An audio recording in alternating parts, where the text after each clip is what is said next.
ಮೆಚ್ಚಬೇಕಾದದೇ ಈ ನಿಮ್ಮ ಸ್ನೇಹವನ್ನ. ಅದಿರಲಿ, ಶಶಾಂಕ ತನ್ನ ತಂಗಿಯನ್ನ ನನ್ನ ಮನೆಗೆ ಒಂದು ದಿನ ಕೆಲಸಕ್ಕೆ ಕಳುಹಿಸಿ ಕೊಡುತ್ತೇನೆ ಎಂದು ಹೇಳಿದನಲ್ಲ.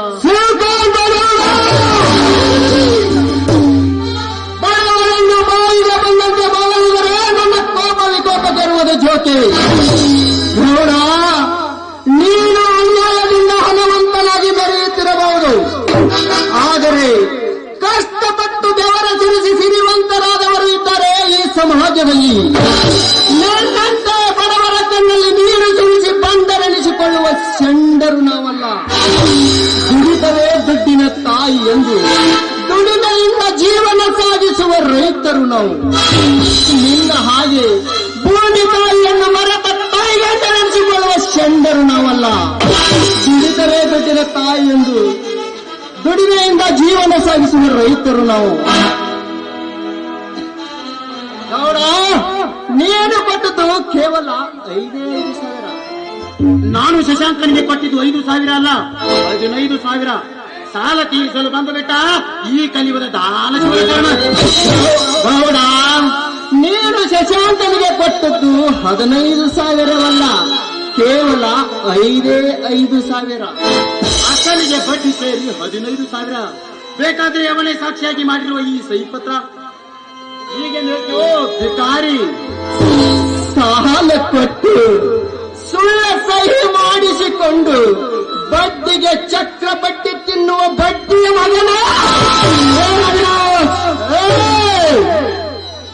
ಈ ನಿನ್ನ ನಾಲಿಗೆಯನ್ನು ಹರಿಬಿಟ್ಟರೆ ಹರಿದು ಹಾಕಬೇಕಾದಿತ್ತು ಈ ನಿನ್ನ ನಾಲಿಗೆ. ನನ್ನ ಮನೆಗೆ ಬಂದು ನನಗೆ ಬಾಯಿಗೆ ಬಂದಾಗೆ ಬಗಳುವ ಬಡವ. ಅದರಲ್ಲಿ ನನ್ನೆದರೆ ಪತ್ರ ಹಿಡಿದಾಕೋಯ್ತು ಧೈರ್ಯ ಬಂದಿದೆ ನಿನಗೆ. ಮೊದಲು ದೊಡ್ಡವರಿಗೆ ಮರ್ಯಾದೆ ಕೊಟ್ಟು ಮಾತನಾಡೋದು ಕಲಿತು. ಮರ್ಯಾದೆ?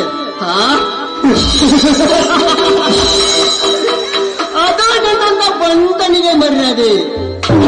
ಗೌಡ, ದುಡ್ಡಿದೆ ಎಂದು ದೊಡ್ಡವನೆಂದು ಹೇಳಿಕೊಳ್ಳುವ ದೊಡ್ಡ ಸಾಹುಕಾರ ನೀನಲ್ಲೋ. ದೊಡ್ಡವನು ತಿನ್ನುವ ತುತ್ತನ್ನು ಹಂಚಿಕೊಂಡು ತಿನ್ನುವನು ದೊಡ್ಡವನು.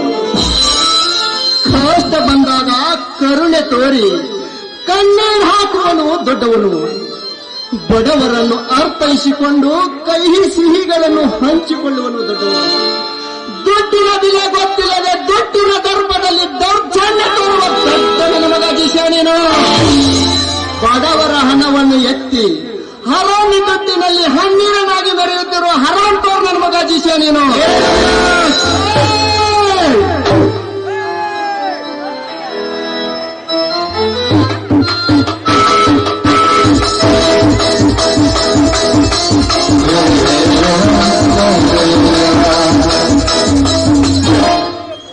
ಏಕಗೌಡರೇ, ಬಹಳ ಗಂಭೀರವಾಗಿ ನಡೆದಿದೆಯಲ್ಲ ವಾದ ವಿವಾದ.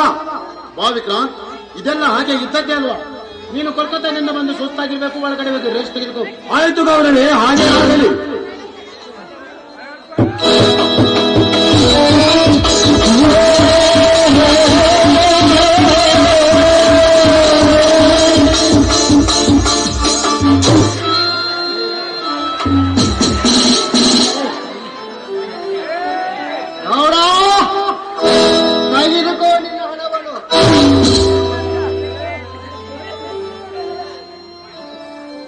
ಗೌಡರೇ, ನಿಜವಾಗಲೂ ನೀವು ಶೆಟ್ಟಿಯನ್ನು ಪಡೆಯಬೇಕಾದ್ರೆ ಪುಣ್ಯ ಮಾಡಿರ್ಬೇಕು.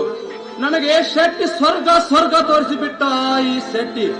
ಅವಳ ದುರ್ಗಿ ಅಲ್ಲ ಗೌಡರೇ, ಅವಳೊಬ್ಬಳು ಅಪ್ಸರೆ. ಓಹೋ,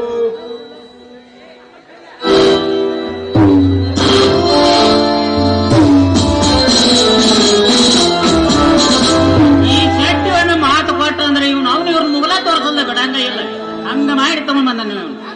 ಗೌಡರೇ, ಈ ಅವಿವೇಕಿ ಯಾರು? ಹಣ ಅಂದರೆ ಹಾಳೆಂತಿದ್ದಾನೆ ಈ ಬಚ್ಚ. ಇನ್ಸ್ಪೆಕ್ಟರ್, ನಾಲಿಗೆ ಬಿಗಿ ಹಿಡಿದು ಮಾತನಾಡು. ನನಗೆ ನಾಲಿಗೆ ಬಿಗಿ ಹಿಡಿದು ಮಾತಾಡೋಣಕ್ಕೆ ನೀನ್ಯಾರು? ಹುಲಿ, ಈ ಹಳ್ಳಿಯ ಹುಲಿ.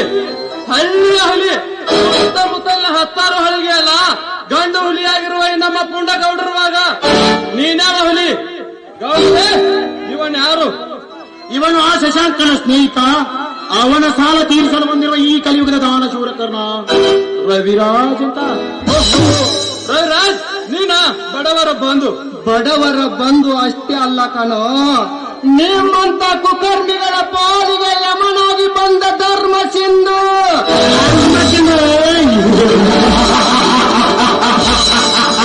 ಧರ್ಮದ ಸಿಂಧು.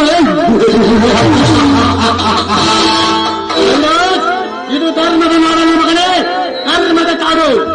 ಅದೇ ಕಾಡಿನಲ್ಲಿ ವಾಸವಾಗಿದೆ ಗೌಡ ಈ ಧರ್ಮದ ಹುಲಿ. ನಿಮ್ಮಂತ ಕೆಟ್ಟ ಮೃಗವನ್ನು ಕಡಿದು ತಿನ್ನಲು ಹಂಚು ಹಾಕಿದೆ ಈ ಹಳ್ಳಿಯ ಹುಲಿ.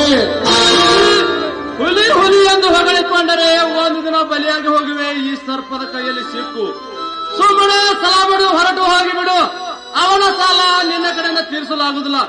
ಹೋಗಿ ಶಶಾಂಕನಿಗೆ ಹೇಳು, ಅವನ ತಂಗಿಯನ್ನು ನಮ್ಮ ಗೌಡರ ಮನೆ ಕೆಲಸ ಕಳಿಸು ಎಂದು. ಮುಚ್ಚಲೇ ಮಗನ ಬಾಯಿ. ಸರ್ಕಾರ ಕೊಡುವ ಸಂಬಳಕ್ಕೆ ನಿಯತತೆಯಿಂದ ದುಡಿಯೋದನ್ನು ಕಲ್ಪರು. ಅದನ್ನು ಬಿಟ್ಟು ಇಂಥ ಹೇಸಿಗೌಡನ ಹತ್ತಿರ ನಾಯಿಯಾಗಿ ಬಿದ್ದಿಯಲ್ಲ, ನಾಚಿಕೆಲ್ಲವೇನು ನಿನಗೆ? ಕುಡಿದು ನಿಸಲಲ್ಲಿ ಮಾಡಿಕೊಂಡ ಮಡವೆಯನ್ನು ಮರೆತು ಈ ಗೌಡನ ಕಾವಲು ನಾಯಿಯಾಗಿ ಬಿದ್ದಿಯಲ್ಲ, ಸ್ವಲ್ಪ ನಾಚಿಕೆಲ್ಲವೇನು ನಿನಗೆ? ಗೌಡ, ನಿನಗೆ ಇದೊಂದ್ಸಲ ಕೊನೆಯದಾಗಿ ಹೇಳ್ತೀನಿ, ನಿಯತತೆಯಿಂದ ದುಡಿಯೋದನ್ನು ಕಲ್ಕೋ. ಇಂಥ ಹೇಸಿಗೌಡನ ಬೆನ್ನತ್ತಿ ಹಾಳಾಗಬೇಡ. ಸುಮ್ಮನೆ ಮನೆಗೆ ಹೋಗಿ ನಿನ್ನ ಹೆಂಡತಿಗೆ ಗಂಡನಾಗಿ ಬಾಳು. ಬಾಯ್ ಮುತ್ತಲೆ, ಹಾಳು ಹಳ್ಳಿಯ ಹೋಮ. ಹಳ್ಳಿಯ ಬಗ್ಗೆ ಅಷ್ಟೊಂದು ಕೇವಲವಾಗಿ ಮಾತನಾಡಬೇಡ. ನಮ್ಮ ದೇಶ ಸ್ವಾತಂತ್ರ್ಯಕ್ಕಾಗಿ ಹೋರಾಡಿ ಪ್ರಾಣವನ್ನೇ ಪಣಕ್ಕಿಟ್ಟ ವೀರ ಸಂಗೊಳ್ಳಿ ರಾಯಣ್ಣ ಹುಟ್ಟಿದ್ದು ಇದೇ ಹಳ್ಳಿಯಲ್ಲಿ.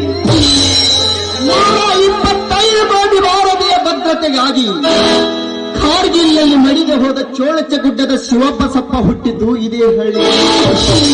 ಸರ್ ಎಂ ವಿಶ್ವೇಶ್ವರಯ್ಯ ಹುಟ್ಟಿದ್ದು ಇದೇ ಹಳ್ಳಿಯಲ್ಲಿ.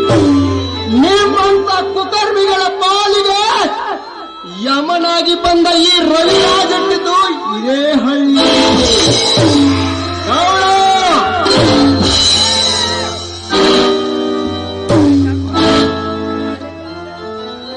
ಗೌಡ, ನನ್ನ ಸ್ನೇಹಿತನೇ ಶಶಾಂಕನಿಗೆ ಕೊಟ್ಟ ಸಾಲದ ಬದಲಾಗಿ ಈ ಬಂಗಾರ ಚೈನವನ್ನು ನಿನಗೆ ಕೊಡುತ್ತೇನೆ, ತೆಗೆದುಕೋ. ಇನ್ನೇನಾದ್ರೂ ಮುಂದೆ ಹಾರಾಡಲು ಬಂದರೆ